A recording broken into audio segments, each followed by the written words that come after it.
not even sure how to feel. The Oilers won too. Oh, okay. I'm good. I feel good. That helped. Thank you. Showtime.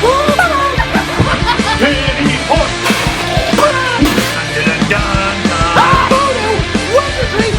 Whoopsie daisy, this team is ruining my life. Leafs win 6-5 in overtime over the Anaheim Ducks. What the hell was that? You know, I've had a lot of friends tell me recently, dude, I'm just so disenchanted with the Leafs, I just stopped watching. Well, I would hate to ruffle your feathers, but you're a silly goose. All right, so here's how we start. The Leafs begin the game taking on the Anaheim Ducks, the super hot, gonna make the playoffs, might even win their division, Anaheim Ducks. Jamie McGinn scores first, his 20th of the season, and the Ducks take a 1-0 lead, and I'm like, I know. Like, I obviously love the Leafs, I love the youth, and I love the rebuild, and I love how they've been playing recently, but seeing them losing in a game against the Anaheim Ducks, even when they're the home team, I'm like, yeah, that makes a lot of sense. Which, by the way, remember when the Leafs and Ducks started with, like, identical Octobers? That's not that long ago. That's, like, less than the time it takes to make a baby ago. But it's okay, because someone is gonna rescue the Leafs. Someone who's willing to get their hands dirty. Bose Lightyear to the rescue! Kylie Bozeman with the shot that would set the pace for the entire game,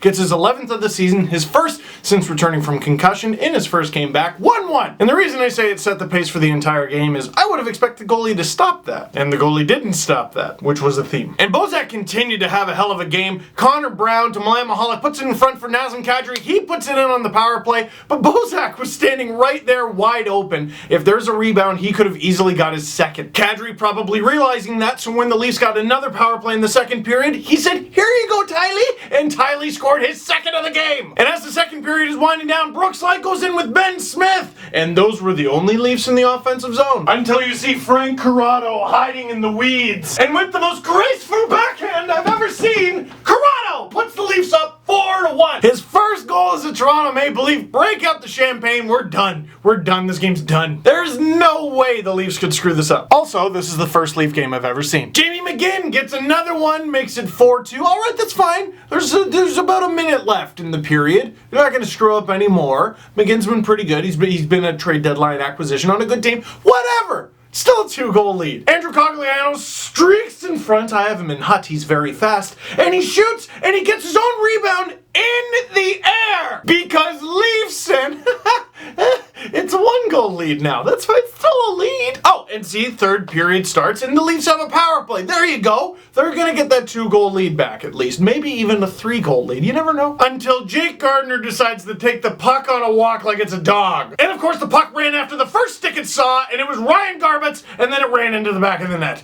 4-4 tie game. Can you believe it? I can't, because it's the Toronto Maple Leafs, and they've done this sort of thing. Not now, Pierre. I'm sorry, I simply can't help myself. Did you know that Ryan Garbett played for the Winnipeg South Blues of the MJHL back in? I'm dealing with a thing! And with the game tied, but the game still within reach, B.A. Barrentot with an amazing back check and a shot block that made me realize his stick is actually made of cardboard. Brandon Peary gets it, backhands it into net. It's 5-4, and I had no idea Patrice Bergeron had signed a deal with the Anaheim Ducks. This is why they tell you not to watch the Leafs anymore, Steve. This is why they tell you not to cheer for the Leafs anymore, Steve. What if they get the Rangers in round 2, Steve? They're probably going to beat them, Steve. What if they go to round 3 and they get the Penguins, Steve? They played them really good all season, Steve. And then in the Stanley Cup final, anything could happen, Steve. Who's got Nathan Horton, Steve? Who's got Zdeno Chara, Steve? Who's got Patrice Bergeron, Steve? We're in TD Garden all over again. Bergeron scores! Patrice Bergeron! Game's not over. Iggy, come. I need my counsel dog. Buddy, do I want the Leafs to lose because they're tanking and stuff? Or do I want them to win so I don't have to relive Boston again?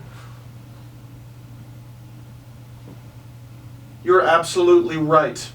You are wise as you are fluffy. You heard, Iggy. Release the Connerkin! With less than 5 minutes to go, Leafs get the power play. It's a blessing. Nazem Kadri keeps the puck in at the point, gets it to Milan Mahalik. He puts it in front for the young one! Puck is at his feet, but ha-cha-cha. I bet you didn't know Connor Brown was a tap dancer. Puts it on his stick, puts it in the back of the net. That's his first career NHL goal, his first as a Leaf, and the game is tied 5-5. And now the Leafs head to overtime. And there's no pity point in this one. If you lose, there is only pity. Nazem Kadabra in front tries a spinny move, doesn't work. And then just a damn fine example of the little things. Nazem Kadri is behind the net with the puck. Who's in front? For the Ducks, it's Ryan Getzlaf. For the Leafs, it's Zach Hyman. Kadri puts it in front for Hyman. Hyman can't get to the puck because he's being stopped by Getzlaf. So what does he do? He kicks the puck out to an open space where Kadri can easily go, holds Getzlaf off, and Kadri buries it. 6-5, Leafs win! And as if the hockey gods were like, here's some tank karma, the Oilers won too, a 6-3 win over another California team. The San Jose Sharks, who was in net for that one? James, thank you so much. And the Leafs get everything they needed. Now, I'm not saying it was a perfect game, I'm not saying it was perfectly executed, and I'm not saying I would want to be on the Leafs right now because I just gave up a 3-goal lead and my coach is Mike Babcock, but they won, and that lottery pick is still 20%. Has anyone noticed how close the Canucks are getting? We're not talking about that right now! The Leafs win! I don't care if it was ugly, gross, and stupid! It was a win. Question of the game, and valid for any Leaf fan in the world. Can you even? I can't even. Connor Brown can even, and Kadri can win, but I can't even. So I'm gonna go ahead and give the old ticker a little rest and end it here. That's it for this one. Thank you very much for watching. Click like if you like this video. Click subscribe if you really liked it. Tell all your friends. If you're not worried about how they'll judge you for making them watch this video, there's a brand new Panago Pizza Steve Dangle podcast underneath. How many more games are left again?